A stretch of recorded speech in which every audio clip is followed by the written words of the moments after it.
Hello, and welcome to this month's episode of What's New with Microsoft 365. I'm Vivian. I'm Candace. And I'm Arthur, and we're all your hosts for this month.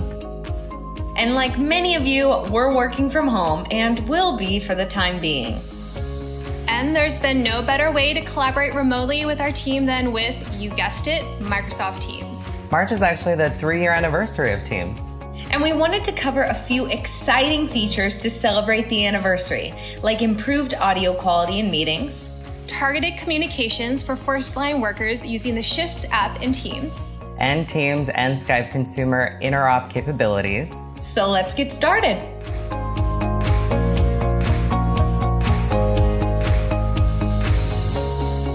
First update is a great one for those of you that have been in or tried to troubleshoot meetings with poor audio quality, especially if someone in the call had a weak Wi-Fi or cell connection.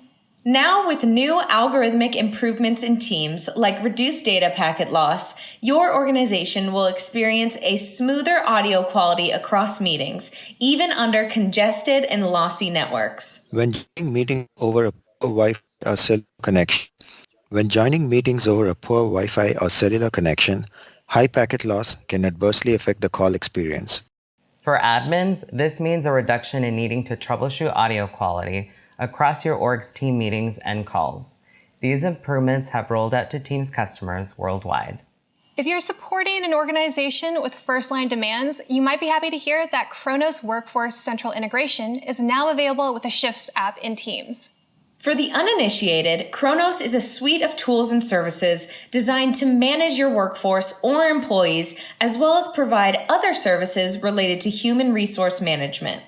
And now with version 8.1 of Kronos, you'll be able to integrate it with the Shifts app in Teams for the following scenarios: to view a schedule, publish request open shifts, swap shifts, request time off, and offer shifts.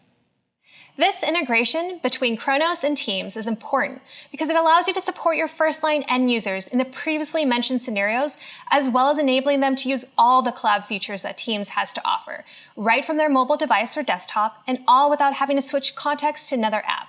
To learn more, check out the technical documentation in the description below.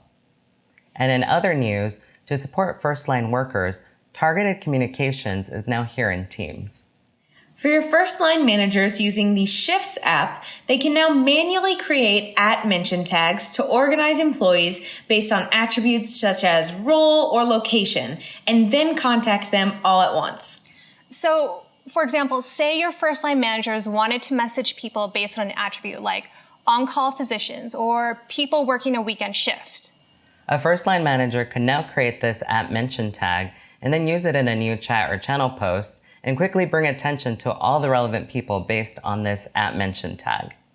This helps end users by removing the guesswork out of needing to know who is or isn't on shift when you need to quickly communicate news.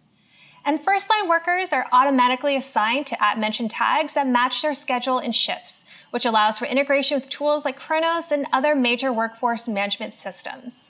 Businesses that use Teams will now be able to find and communicate with customers and partners on the Skype consumer app across all clients, including desktop, web, iOS, and Android. This new interoperability will let your end users use Teams to chat and make audio and video calls with a Skype user by searching for their email address, and vice versa. And for safety and security concerns, Teams users can accept or decline first-time conversations with Skype users and block and unblock contacts as needed. To learn more about Teams and Skype interoperability, the admin controls that apply, and how to enable this setting in the Teams Admin Center, check out the description for more info. And that's all the show that we have today. We're keeping it short and brief.